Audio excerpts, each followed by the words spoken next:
የእግዚአብሔር እቅድ ለሰው ሁሉ ነው። ግን መጽደቅ የሚችለው የእግዚአብሔር ጽድቅ የሚቆጠርለት ግን ያመነው ብቻ ነው። ስለሆነም በኢየሱስ ክርስቶስ በማመን የሚገኝ የእግዚአብሔር ጽድቅ ነው ይላል። ለምን? የሆኑ ሰዎች በኢየሱስ ክርስቶስ አምነው ሲጸድቁ ከአይሁድ የሆኑ ሰዎች ደግሞ ሕጉን በመጠበቅ ሊጸድቁ ሌላ አማራጭ ሊኖራቸው ለምን አይችልም ይልና ለዚህ ጥያቄ መልስ የሚሰጠን ቀጥሎ ያለው ነው። ልዩነት የለምና ሁሉ ኃጢአትን ሰርተዋልና የእግዚአብሔር ክብርን ጎድሏቸዋል ይላል። ሰው ሁሉ ያለ ልዩነት ኃጢአተኛ ነው እስካሁን በተማርነው መሰረት።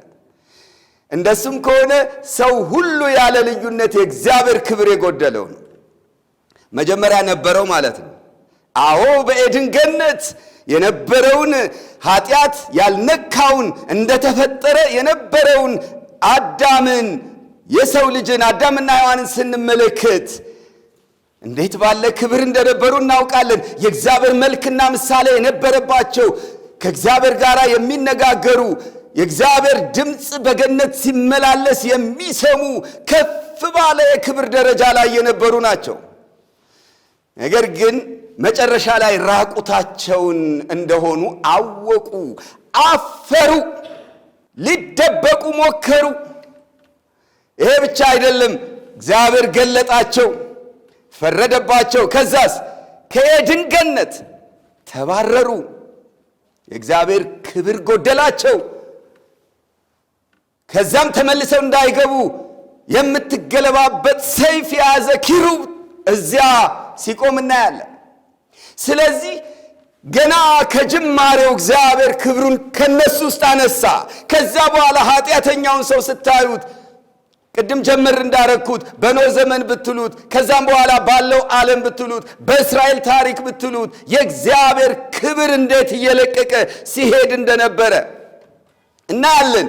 በእስራኤል ታሪክ ውስጥ እንኳን ለጊዜው ሕዝቡ ያደረጋቸው ከሌላው ለይቶ ያከበራቸው እንኳን ያንን የእግዚአብሔርን ክብር ይዘው መቆየት አልቻሉም። ክብር ሁልጊዜም ከእስራኤል ሲለቅ እንመለከታለን። ከመላው የሰው ልጆች የእግዚአብሔር ክብር አብሯቸው አልነበረም። የሰይጣን መጫወቻ፣ የሰይጣን ባሪያ፣ የኃጢአት ባሪያ መሆን ይሄ እኮ ውርደት ነው። ስለዚህ ወደ ክብራችን እንድንመለስ የሚያደርገን የእግዚአብሔር ጽድቅ ነው እና ሁሉም አሕዛብ ብቻ አይደሉም፣ አይሁድም ኃጢአትን ሰርተዋል። ስለዚህ የእግዚአብሔር ክብር ጎድሏቸዋል እና በኢየሱስ ክርስቶስ በማመን የሚገኘው የእግዚአብሔር ጽድቅ ያስፈልጋቸዋል። ሁሉም አይሁድም ቢሆኑ ኦኬ። ግን የእግዚአብሔር ጽድቅ መሰረት አለው። ዝም ብሎ የሚሰጥ አይደለም። እግዚአብሔር ሰውን የሚያጸድቀው በጽድቅ ነው እንጂ እንዲሁ ዝም ብሎ ኃጢአተኛው ዓለም ከነ ኃጢአቱ በቃ ትቼዋለሁ በሚል አይደለም። ጻድቅነቱ በኃጢአት ላይ ፍርድን ነው የሚጠይቀው። ስለዚህ በዚህ ስፍራ ላይ የእግዚአብሔር ፍቅር በቅድሚያ አልተነገርም። የእግዚአብሔር ፍቅር ስራውን መስራት የሚችለው የእግዚአብሔር ጽድቅ ምላሽ ሲሰጠው ነው። የእግዚአብሔር ጽድቅ ቦታውን ሲይዝ ነው። እንዴት? ሁለቱ ባህሪያቶቹ እርስ በርሳቸው ሲተጋገዙ ወይም አንዱ ለሌላው መሰረትን ሲጥል ታያላችሁ። ሰው እንዲድን ይፈልጋል፣ እንዲጸድቅ ይፈልጋል። የሟቹን ሞት አይፈልግም። ኃጢአተኞችን ማጽደቅ ፈለገ። ልብ በሉ፣ ኃጢአተኞች የሚገባቸው ጽድቅ አይደለም። ኃጢአተኞች የሚገባቸው የሞት ፍርድ ነው።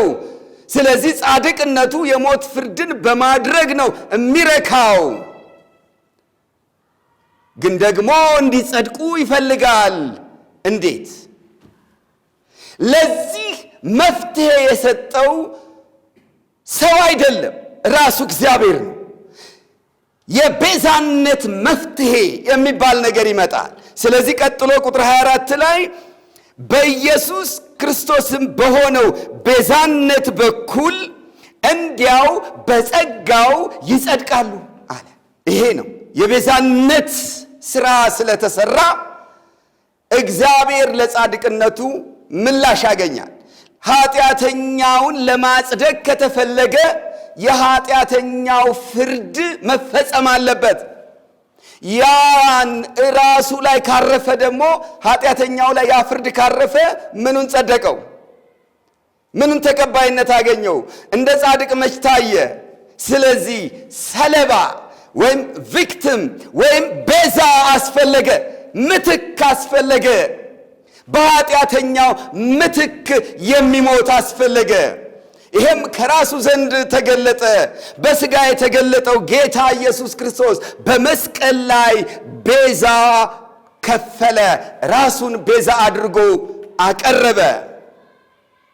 በኢየሱስ ክርስቶስ በሆነው ቤዛነት በኩል ነው እንጂ እንዲሁ ዝም ብሎ አይደለም። ስለዚህ እግዚአብሔር በኃጢአተኛው ላይ ያለውን ቁጣ የሚያሳርፍበት ቦታ አግኝቷል። በሦስቱ የጨለማ ሰዓታት መስቀል ላይ በዋለ ጊዜ በጌታ በኢየሱስ ክርስቶስ ላይ የወረደው የእግዚአብሔር ቁጣና ፍርድ በእኛ ላይ መውረድ የነበረበት ነው። ስለዚህ እግዚአብሔር ኃጢአተኛውን ያጸደቀው በጽድቅ ነው። ይሄ መታወቅ አለ። ኃጢአቱ ላይ ፈርዶ የጽድቅ ፍርድ ተፈጽሞ ኃጢአተኛው ሞት የሚገባው ጻድቅ ተባለ። በእግዚአብሔር ፊት ጻድቅ ሆኖ ቆመ። በኢየሱስ ካመነ ማለቴ ነው። እድሉ ለሁሉም ነው። ግን ያንን እግዚአብሔር ለሰው ኦፈር ያደረገው የሰጠውን ይሄንን ጽድቅ መቀበል፣ ማግኘት፣ ባለቤት መሆን የሚችለው ግን በኢየሱስ ክርስቶስ ያመነ ነው። ምን አድርጎ? ምን ስለሆነ? ምንም ነገር አላደረገም። አንድ ነገር ያደረገው ያንን ፐርሰን ኃጢአቱን የተሸከመለትን ፍርዱን የተቀበለለትን እርሱን ባመነ ጊዜ በእርሱ ያለው የእግዚአብሔር ጽድቅ ለዚህ ኃጢአተኛ ተቆጥሮለት ይሄ ኃጢአተኛ በእግዚአብሔር ፊት ጻድቅ ሆኖ ይታያል። በራሱ ኃጢአተኛ ነው፣ በክርስቶስ ግን ጻድቅ ነው። እንደዚህ ነው የሚሆነው እና ያ ሁሉ ክብር ይመለሳል። የሚገርም ነው። ለዛውም በእጥፍ አይደል? ከክርስቶስ ጋር መነሳት። ይሄ ቤዛነት የሚለውን ልብ በሉ። ሥጋ፣ ነፍስ፣ መንፈስ ሁሉም ነው የሚዋጀው። ሞቶ አልቀረም፣ ተነሳ። እኛም ብንሞት ከእርሱ ጋር እንነሳለን። በሕይወት ካለን እንለወጣለን። ይሄም ምንድን ነው? መዋጀት ነው። የሰውነት ቤዛነት፣ የሰውነት መዋጀት ሁሉ አለበት እዚህ ውስጥ። ከዚያ ወደ ክብራችን ስንወሰድ የምንገባው እንደ ድሮው ወደ ምድራዊቷ ገነት አይደለም። ታዲያስ እንዲያውም ወደ ተፈጠረ ክልል አይደለም። ታዲያስ በአባቴ ቤት ብዙ መኖሪያ አለ፣ እኔ ባለሁበት እናንተ ደግሞ እንድትሆኑ ሁለተኛ እመጣለሁ አለ። ስለዚህ ወደ አብ ቤት እንወሰዳለን። ይኸው የእግዚአብሔር ክብር ጎሏቸው ነበር የተባለው። አሁን ግን ሲመለስ ዋናው ከነትርፉ፣ ክብር ለእግዚአብሔር ይሁን። ወደ ቦታችን ብቻ አይደለም፣ ከነትርፉ ከነወለዱ በአብ ቤት ውስጥ ኢየሱስ በሥጋ አሁን አድርጎ በተቀመጠበት በዚያ በትንሣኤ አካል በሚገኝበት በዚያ እንሆናለን። መጽደቅ ማለት ይሄ ነው። እንደ ጻድቅ መታየት ማለት ይሄ ነው። በቃ ምንም ኃጢአት ሰርቶ እንደማያውቅ ያ ቦታ የሚገባው ተደርገናል። ለኢየሱስ ይገባዋል አይገባው? ለኢየሱስ ስለተገባው በኢየሱስ ያመነ ኃጢአተኛ የሚገባው ሆኗል። የሚገባው ጽድቅ ማለት ይሄ ስለሆነ ነው። የማይገባን የሚገባን ሆነናል። ለምን? ኢየሱስን ስላመንን። ኢየሱስ ደግሞ የሚገባው ስለሆነ መዳን ይገባናል። ተቀባይነት ማግኘት ይገባናል። በሰማያዊ ስፍራ በክብር መቀመጥ ይገባናል። መጽደቅ ማለት ይሄ ነው። እኛ ባደረግነው አይደለም፣ ኢየሱስ በሰራው። እኛስ እሱን ማመን ነው። ለዚህ ነው በጸጋ የተባለው። በኢየሱስ ክርስቶስ በሆነው ቤዛነት በኩል እንዲያው ከኛ በኩል ከኛ አንጻር ሲታይ እንዲያው በጸጋው ይጸድቃሉ። ከእግዚአብሔር አኳያስ ቤዛ ከፍሏል። እሱ ለጽድቁ ጥያቄ ራሱ መልስ ሰጥቶ ነው። ዕቃ ሲላክላችሁ ከሆነ ቦታ እናንተ ሄዳችሁ ፈርሞ መውሰድ ብቻ ከሆነ ለእናንተ በነፃ ነው አይደል? ግን ዕቃው አልተከፈለበትም? ተከፍሏል። የራሱ ዋጋ አገን የማጓጓዣ ተከፍሏል። እናንተ ስላልከፈላችሁ ግን በነፃ ይባላል። አልተከፈለበትም ማለት ግን አይደለም። ሁሉም የምንለውም ይሄንን ነው። ንብረትም ቤትም ሁሉም ላይ ልተረጉሙት ትችላላችሁ። ኦኬ፣ አሁን ይሄንን በማስረጃነት እግዚአብሔር አቁሞታል። ምክንያቱም በሰማይ መላእክትም በቅዱሳን ዓለምም በዳነውም ባልዳነውም ዓለም እግዚአብሔር ጻድቅ ሆኖ መታየት ይፈልጋል። ስለዚህ የሆነ ማስረጃ አቁሟል። ለጻድቅነቱ ሰውን በጽድቅ የማጽደቁ ማስረጃ እግዚአብሔር አቅርቧል። ለማንኛውም ፍጡር፣ ለማንኛውም አካል፣ ለራሱም ቢሆን አንድ ማስረጃ ያስፈልጋል። ምንድነው እሱ? የስርየት መክደኛ የሚባል ማስረጃ፣ ማስተስረያ ብሎታል እዚህ ጋር ቁጥር 25 ላይ እርሱንም እግዚአብሔር በእምነት የሚገኝ በደሙም የሆነ ማስተስረያ አድርጎ አቆመው። ዋው! ዕቃ እንዳትጠብቁ የብሉይ ኪዳኑን የሆነ ቁሳቁስ ነው እንደ ሰማይ ላይ የምትጠብቁት። ማስተስረያ አለ። እግዚአብሔር ቢጠየቅ እንደ ሰነድ የሚያሳየው ማስረጃ አለው። እርሱም ራሱ ኢየሱስ ነው። ክብር ለእግዚአብሔር ይሁን። እርሱንም እኮ ነው የሚለው ራሱ ክርስቶስን የምናምነውን ቤዛ የሆነው የተከፈለውን ራሱን ኢየሱስን ማስተስረያ አድርጎ አቆመው። ስለዚህ ብሉይ ኪዳን ውስጥ ሄደን ስለ ማስተስረያው እንድናስብ ያደርገናል። ዘጸአት 25 ውስጥ ስትሄዱ ይሄ ማስተስረያው ከወርቅ ብቻ የተሰራ በታቦቱ ላይ ክዳን ነው እና ምንድነው የሚደረገው? ኪሩቤል ከተቀጠቀጠ ወርቅ ተሰርተው አይኖቻቸው ወደ ማዕከሉ እንዲያዩ ይደረጋል። ምንድነው የሚጠብቁት? የኃጢአትን ደሞዝ ነው የሚጠብቁት። ስለዚህ ሊቀ ካህኑ ደም ሳይዝ ከገባ ይሞታል። የኃጢአትን ደሞዝ አልያዘምና ስለ ራሱም ስለ ቤተሰቡም ስለ ሕዝቡም የሚይዘውን ደም የማስተስረያ ደም ይዞ ገብቶ ይረጭበታል። ስለዚህ አይሞትም። ከዚህ አኳያ ይሄ የስርየት መክደኛው ደሙን በእግዚአብሔር አይኖች ፊት ለማሳየት የተሰራ የመገናኛው ድንኳን ዕቃ ነው። ቦታው የት ነው? ዘጸአት 26 ላይ እንደምናየው ቅድስተ ቅዱሳን ውስጥ መሆኑን ያሳየናል። ዘሌዋውያን 16 ላይ ደግሞ ስትመለከቱ ሊቀ ካህኑ ገብቶ እንዴት አድርጎ ይህን ስርዓት እንደሚፈጽም ትረዳላችሁ። ቅድስተ ቅዱሳን ለእኛ አሁን ኢየሱስ የገባበት ሰማይ ነው። እዛ ሲገባ እንዴት ነው የገባው? ዕብራውያን 9 በገዛ ደሙ ገባ። የዘላለምን ቤዛነት አግኝቶ ከቤዛነት ጋር አገናኝቶታል። ቁጥር 12 ላይ የዘላለም ቤዛነት አግኝቶ አንድ ጊዜ ፈጽሞ ወደ ቅድስት በገዛ ደሙ ገባ እንጂ በፍየሎችና በጥጆች ደም አይደለም ይላል። ዕብራውያን 10 እንግዲህ ወንድሞች ሆይ በመረቀልን በአዲስና በሕያው መንገድ ወደ ቅድስት በኢየሱስ ደም በመጋረጃው ማለት በሥጋው በኩል እንድንገባ ድፍረት ስላለን በእግዚአብሔርም ቤት ላይ የሆነ ታላቅ ካህን ስላለን ከክፉ ሕሊና ለመንጻት ልባችንን ተረጭተን ሰውነታችንንም በጥሩ ውሃ ታጥበን በተረዳንበት እምነት በቅን ልብ እንቅረብ ይለናል። ስለዚህ ኢየሱስ ወደ ሰማይ ሲገባ በደሙ የተደረገው ቤዛነታችን፣ በደሙ መረጨት የተገኘው ስሬታችን በእርሱ ማንነት ይታያል። እሱ የስሬት መክደኛው ሆኖ በእግዚአብሔር ዓይኖች ፊት አለ። ልክ ያ ደም የተረጨው የስሬት መክደኛ ማለት ነው ኢየሱስ። ስለዚህ በኢየሱስ ያመነውን ኃጢአተኛ እግዚአብሔር ለማጽደቅ ምክንያት አለው። አዎ የኃጢአት ደሞዝ ተከፍሏል፣ ማስተስረያው ይናገራል። ስለዚህ ቁጣውን የሚያበርድ ነገር አለው። የጽድቅ ጥያቄውን የሚመልስ ነገር ኢየሱስ ላይ አለ። በደሙ የሆነ በእምነት የሚገኝ ማስተስረያ አድርጎ አቆመው። ክብር ለእግዚአብሔር ይሁን። ማንም እግዚአብሔርን ቢጠይቅ እግዚአብሔር ኢየሱስን ያሳያል። የእግዚአብሔር እይታ፣ የእግዚአብሔር እሳቤ እዚህ ላይ አለ። ለዘላለም የረካበት ለኢየሱስ የመስቀል ላይ ሥራ የሰጠው ዋጋ እና ትመና ወይም ተመን በእግዚአብሔር ዘንድ አለ። እግዚአብሔር ለዘላለም ረክቷል።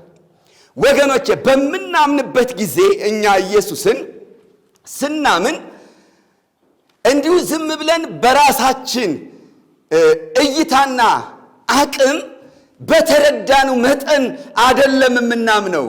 ከኛ አንጻር አይደለም፣ እኛ በገባን ልክ ብቻ አይደለም የምናምነው። ታዲያስ እግዚአብሔር ኢየሱስን በተቀበለበት መቀበል ላይ ነው እምነታችን ማረፍ ያለበት። የራሴን የእምነት ደረጃ ወይም የራሴን የእውቀት ደረጃ ለኢየሱስ ያለኝን ግምት አይደለም የምለካው። እግዚአብሔር ኢየሱስን በፍጹምነት ስለኔ ተቀብሎታል። እማምነው ይሄንን ነው። የኛማ ከሆነ ፍራጃይል ነው። የሆነ ጊዜ ላይ ስብር ይላል አይደል? እምነታችን እኮ ይወርዳል ከኛ በኩል ከሆነ። እግዚአብሔር ግን ተቀብሎታል ካልኩኝ፣ ስለዚህ እኔንም ተቀብሎኛል። በቃ በአዲስና በሕያው መንገድ ወደ ቅድስት በኢየሱስ በኩል ወደ መጋረጃው ውስጥ ወደዚያ ለመግባት ድፍረት ይኖረናል። ድፍረት የሚኖረኝ ግን ራሴን እየለካሁ አይደለም። አምኜዋለሁ እኮ እያልኩ አይደለም። እግዚአብሔር ተቀብሎታል እኮ እያልኩ ነው። ኢየሱስም በእኛ ፈንታ እንደተቀበለው ስለምናምን ነው። ይህን ያደረገው በሁለት ምክንያት ነው። እግዚአብሔር ጻድቅነቱን የሚያሳየው አንደኛው ለቀደመው ዲስፐንሴሽን፣ ለቀደመው ዘመነ መግቦት ለነበሩት ለብሉይ ኪዳን ቅዱሳን እነሱን ከማጽደቅ አንጻር እግዚአብሔር ራሱን ጻድቅ አድርጎ ማሳየት ይፈልጋል። ሁለት፣ በዚህ ዘመንም በኢየሱስ የሚያምነውን ሰው በማጽደቁ ጻድቅ መሆኑን ማረጋገጥ ይፈልጋል። በነገራችን ላይ የብሉይ ኪዳን ቅዱሳን እንዴት ነው? መቼ ነው የጸደቁት? መቼ ነው የዳኑት? ይሄ ብዙ ይነሳል እንዲህ አይነት ጥያቄ።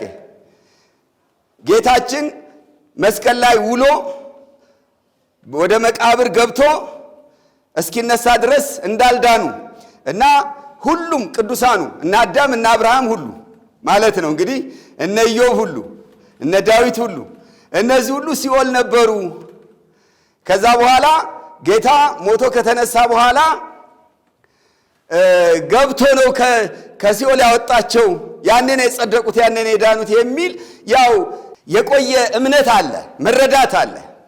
ነገር ግን እነዚህ ሰዎች ከአዳም ጀምሮ እስከ ክርስቶስ ድረስ ያሉት የብሉይ ኪዳን ቅዱሳን የጸደቁት በዘመናቸው ነው። ማንም ሰው ሲኦል አልገባም። ያመኑ ሰዎች ድነዋል፣ ጸድቀዋል። ግን እግዚአብሔር እነዚህን ሰዎች ለማጽደቅ ምንድነው መሰረቱ? ምንድነው? ያን ጊዜ አሁን በኢየሱስ የተገኘው ቤዛነት ወይም በኢየሱስ በኩል የተከፈለው የቤዛ ዋጋ አልተከፈለም። የኃጢአት ስርየት የሚያስገኘው ደም ገና አልፈሰሰም። ይሄ በሌለበት ሁኔታ ግን የብሉይ ኪዳን ቅዱሳንን እግዚአብሔር አጽድቋቸዋል። አይደል እንዴ? እና እንዴት ሲባል በእግዚአብሔር ችሎታ ነው የጸደቁት። እዚህ ላይ ገልጾታል። ይህም በፊት የተደረገውን ኃጢአት፣ ይሄ በፊት የሚለው አንድ አማኝ ከማመኑ በፊት ማለት አይደለም። በምን እናውቃለን? በፊት የተደረገውን ለሚለው ተቃራኒው ቀጥላችሁ ስታነቡ ቁጥር 26 ላይ አሁን በዚህ ዘመን የሚል ነው። ስለዚህ አሁን በዚህ ዘመን ለሚለው ተቃራኒው በፊት ከተባለ በቃ ከዚህ ዘመን በፊት ማለት ነው። የብሉይ ኪዳን ዘመን ወይም ከክርስቶስ መምጣት በፊት ማለት ነው። እና እነሱም በሚያጸድቅበት ጊዜ እንዴት ነው ያጸደቃቸው? እዚሁ ላይ ስንሰማ ይህም በፊት የተደረገውን ኃጢአት በብሉይ ኪዳን ቅዱሳን የተደረገውን ኃጢአት እንደማለት ነው በእግዚአብሔር ችሎታ ስለመተው ጽድቁን ያሳይ ዘንድ ነው ምን ያደረገው?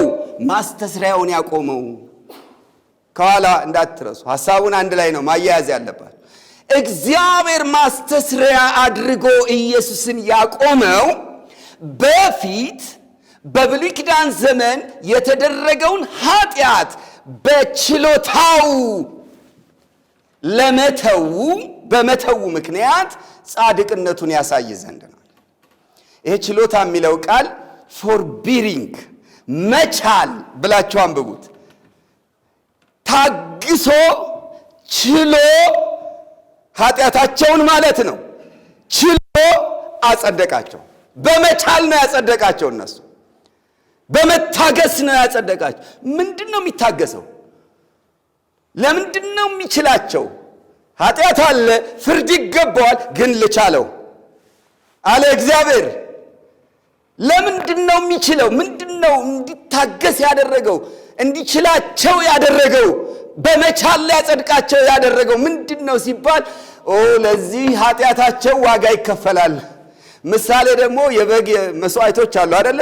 ብሉይ ኪዳን እነሱ የሚያሳዩት የማይቀር ለዚህ ሁሉ ኃጢአት የሚከፈል የኃጢአት ደሞዝ አለ። ቀራንዮ ላይ አገኘዋለሁ፣ ግድ የለም ልቻለው አለ እግዚአብሔር። ብሉይ ኪዳን ቅዱሳን በእግዚአብሔር መቻል ነው የጸደቁት። በእግዚአብሔር ትዕግስት ነው የጸደቁት። በእግዚአብሔር መሸከም ነው የጸደቁት። ኢየሱስን ተስፋ እያደረገ አሻግሮ ልጁን እያየ ቀራንዮ ላይ የተመለከተ ከአዳም ጀምሮ በዚያ ሁሉ ዘመን ውስጥ ያለፉትን ቅዱሳን አጸድቋቸዋል። ስለዚህ ምን ማለት ነው? እነሱንም ቢሆን እንዲሁ አላጸደቃቸውም ማለት ነው። በቃ ኃጢአት ሰርቶ አብርሃም ያን ሁሉ ነገር አድርጎ ወደ ግብፅ ወርዶ እህቴ ናት ብሎ ዋሽቶ ወደ አጋር ገብቶ ምናምን እንዲሁ ሊጸደቅ፣ እነ ዳዊት ያን ሁሉ ስራ ሰርተው እነ ኦርዮን አስገድለው እነ ቤርሳቤህ እንደዛ አድርገው እንዲሁ ይጸደቃል እንዴ? እግዚአብሔር በወቅቱ አስተዳደራዊ እርምጃዎችን የወሰደ ቢሆንም ከመዳን አንጻር ከመጽደቅ አንጻር ግን እየቻለ ነው፣ እየተሸከመ ነው፣ በተስፋ እየጠበቀ በውድ ልጁ የሚያገኘውን የጽድቅ ክፍያ ተስፋ እያደረገ ቅዱሳኑን ተቀብሏቸዋል። ክብር ለእግዚአብሔር ይሁን። ስለዚህ አንዱ ማስተስሪያውን ሲያቆም የብሉይ ኪዳን ቅዱሳን እዛ ሲታዩ እነዚህ እንዴት ሊድኑ ቻሉ ቢባል መልሱ ምንድን ነው? ይሄው ማስተስሪያው ላይ ለነሱም ነው ይሄ ደም የፈሰሰው ይላል እግዚአብሔር። መልስ አለው፣ ጽድቁን ያሳያል። ቀጥሎስ ይቀጥልና ደግሞ ራሱም ጻድቅ እንዲሆን በኢየሱስ የሚያምነውንም እንዲያጸድቅ አሁን በዚህ ዘመን ጽድቁን ያሳይ ዘንድ ነው። በዚህ ዘመን በኢየሱስ የሚያምነውን ሲያጸድቅ ራሱ ጻድቅ እንደሆነ ያረጋግጣል። እንደዚህ ነው። አንድ ላይ ነው ማንበብ ያለባችሁ። ራሱ ጻድቅ እንዲሆን ያሳይ ዘንድ በኢየሱስ የሚያምነው አንድ ላይ ራሱም ጻድቅ እንዲሆን በኢየሱስ የሚያምነውን እንዲያጸድቅ። በኢየሱስ የሚያምነውን ሲያጸድቅ እግዚአብሔር ራሱ ጻድቅ ይሆናል። ለምን ይገባዋል? ኢየሱስ አይደል? አንድ በኢየሱስ ያመነ ሰው ሳምን እድናለሁ እጸድቃለሁ ብሎ አይደል የሚያምነው? እና ይሄንን አለማጽደቅ ይችላል? ኢየሱስን አምኛለሁ እኔን ካላጸደቀ እኮ ጻድቅ አይሆንም። በኢየሱስ ያመነውን ሰው ማጽደቅ እግዚአብሔርን ጻድቅ ያደርገዋል። ለምን? ኢየሱስ ዋጋውን ከፍሎለታል። እንዴ አምኜዋለሁ ብሎ አንድ ሰው መስቀል ላይ የተከፈለው ዋጋ ለኔ ነው ብሎ በእግዚአብሔር ፊት ሲቀርብ አንተ ብዙ ኃጢአት ሰርተሃል አታስፈልገኝም ቢለው እኮ እግዚአብሔር ጻድቅ አይሆንም። ለምን? የኢየሱስን ደም ዋጋውን አልቆጠረም ማለት ነው የሚሆነው አይደል?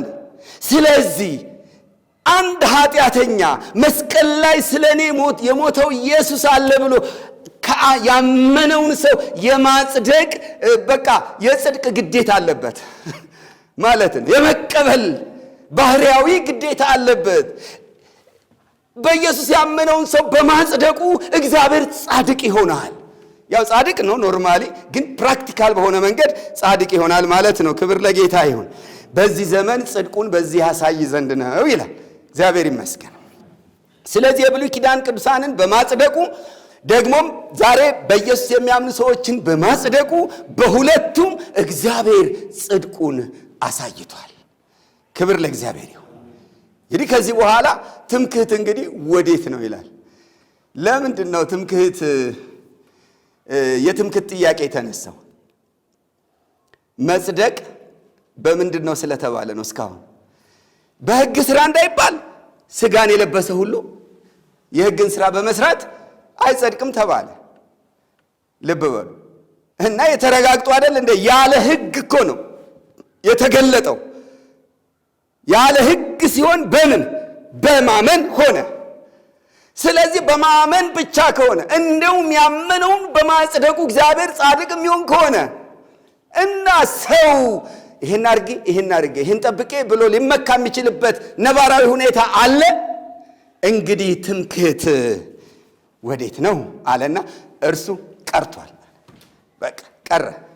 እዛው ብሉይ ኪዳን ውስጥ ሊመኩ ይችላሉ። ተመክተውም በመሰረቱ ያኔም ቢሆን ማስረጃ መስጠት አይችሉም፣ ውጤትም አያገኙ። አሁን ግን በእምነት ብቻ ነው መጽደቅ የሚለውን ይዞልን ይቀጥላል። ከምዕራፍ 4 ጋር አገናኝቼ አንድ ላይ ይዤው እሄዳለሁ። የጌታ ኢየሱስ ክርስቶስ ጸጋ፣ የእግዚአብሔር ፍቅር፣ የመንፈስ ቅዱስ ኅብረት ከሁላችሁ ጋር ይሁን።